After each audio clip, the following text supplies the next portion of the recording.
Hi, I'm Benedict Rogers, the co-founder and chair of Hong Kong Watch. And as we gather today in solidarity with Hong Kong and in memory of the beginnings of this new movement that started a year ago against the extradition bill, I want to start by saying to Hong Kongers everywhere these simple words: Guang Fu, Hong Kong, Si Doi, Gak Ming.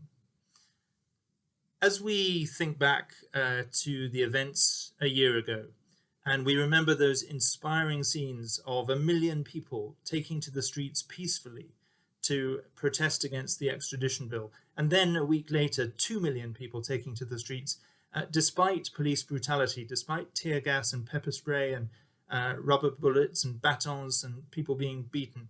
And throughout those summer months, we saw Hong Kongers bravely, continuously making their voice heard, and they inspired the world. None of us would have imagined a year ago where we would end up, but over the course of the last year, we've seen the most horrific police brutality. No police officer has been held to account for their totally disproportionate, indiscriminate, abhorrent violence. The Hong Kong government refuses to hold an independent inquiry into police brutality. And then we've seen the arrest of 15 of the most prominent pro-democracy politicians, most respected internationally.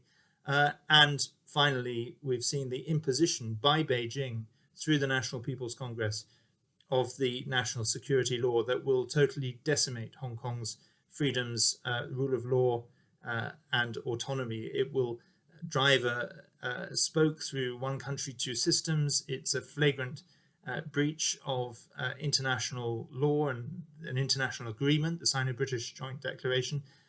And if it goes through, it will be the demise of Hong Kong's way of life, basic freedoms, and autonomy. And so we must do everything we possibly can to fight this. I and my colleagues in Hong Kong Watch have been working around the clock in recent weeks to mobilize the world to speak out against this. And with some success, we've mobilized almost 1,000 parliamentarians in more than 40 countries to speak out for Hong Kong. We have had an impact, I think, on British government policy. We've seen the Prime Minister, Boris Johnson, and the Foreign Secretary, Dominic Raab, announce a very welcome offer to British national overseas passport holders and speak out in much stronger terms about the flagrant breach of the Sino-British Joint Declaration. But there's so much more we need to do.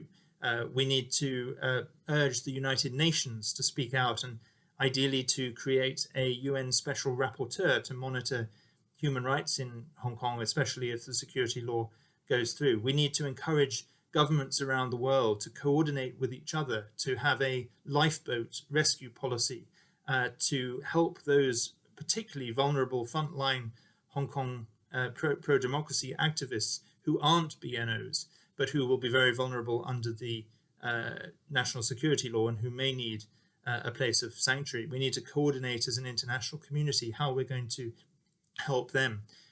We need to coordinate Magnitsky-style targeted sanctions, not just from individual countries, but in sync together, so that we can have maximum impact on those in the central government in Beijing, the Hong Kong government, the Hong Kong police force, who should be sanctioned, and many other things that we need to do and that we're working on. So I want to say to Hong Kongers that as you face this biggest crisis in your modern history, and as we look back over the last year, I salute the extraordinary courage, determination, persistence, good humor, and remarkable bravery of Hong Kong people who have stood up, who spoke out so clearly in the district council elections last December, delivering a clear message for democracy, and who I know, if given the chance, will do the same in the LegCo elections in September. I wish we could be meeting as we did a year ago in a rally in Parliament Square. I spoke at that rally, and in fact, I arrived later at that rally only because I was watching events in Hong Kong on my phone so much that I wasn't concentrating, and I got on the wrong train and went in the wrong direction. And Hong Kong today is clearly going in very much the wrong direction, and we need to do everything we can to help mobilize the world to help Hong Kong get back on the right path, to restore Hong Kong's freedoms and autonomy. In that speech in Parliament Square a year ago, I paid tribute to the people of Hong Kong, the mothers of Hong Kong, and the sense of humor of the people of Hong Kong, and I continue to salute you. I wish we could be gathering today in another rally where I could get really fired up on a platform, and it's more difficult to get fired up on a video message, but I am fired up. I'm fired up for this fight. I'm fired up for defending Hong Kong, the city I love, the city that I began my working life in, the city where I lived for 5 years, the first 5 years after the handover. And I hope that we are all fired up to continue this fight, which will be tough. And I don't have to face the risks that Hong Kongers have to face, but I want you to know that you don't face them alone, that the world is with you, that I and my team in Hong Kong Watch are with you. And I simply end by saying two things. Once again, Guang Fu Hong Kong, Si Doi Gak Ming, and I even managed to write it here. As you may know, I've been practicing my characters regularly, and this is what I've written for you today. Guang Fu Hong Kong, Si Doi Gak Ming. And I end by simply saying, Ga Yao.